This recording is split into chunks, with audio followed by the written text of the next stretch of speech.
చంద్రబాబు నాయుడు అంటేనే ఎంత దుర్మార్గుడో తెలుసు.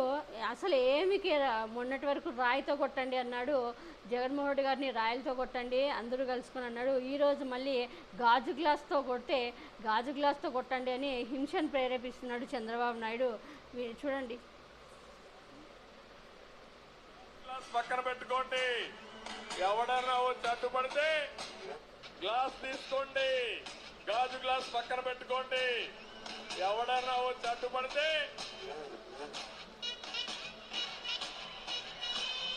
మనిషేనా వీడు అసలు? చదువునెక్కిన గ్లాస్ మనిషేనా?